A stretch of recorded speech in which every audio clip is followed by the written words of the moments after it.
And today we're going to dive into the wrists, because for far too long we've seen too many people not do an exercise, not train, because they've got bad wrists, because their physician told them that, oh, you've just got bad wrists and that's your label and that's going to be you for the rest of your life.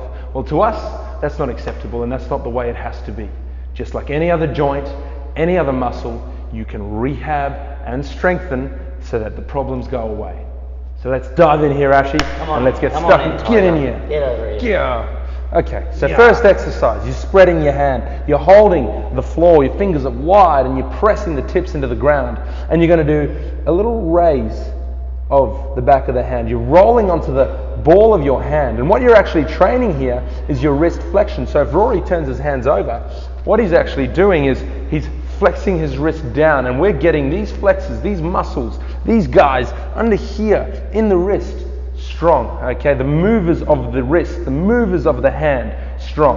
Okay, and a lot of people have great grip strength, but they don't actually realize it has a lot to do with your wrist strength. Second exercise, we're then going to go to the adductors of the wrist.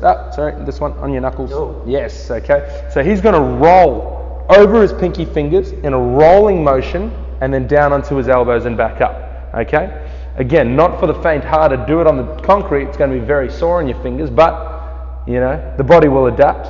If he's really strong and brave, he can kick up onto his toes and do exactly the same thing. Roll nice and smooth and back up. There's your goal. 30 seconds of this. Bang, bang, bang, bang, bang. Okay, next one we move on to is then again hammering those wrist flexors and getting range of motion in the wrist extensors. So you're on the back of your wrists, you're sinking down, elbows wide, and then driving out. Bang.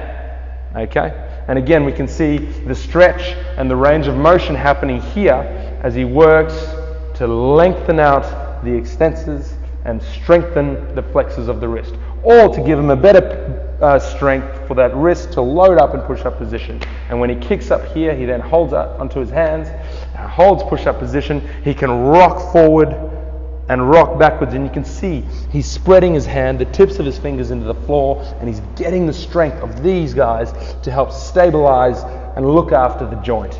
That's the problem. Bad forearms, bad wrist. Good forearms, good wrist. Do your work, you'll be happy.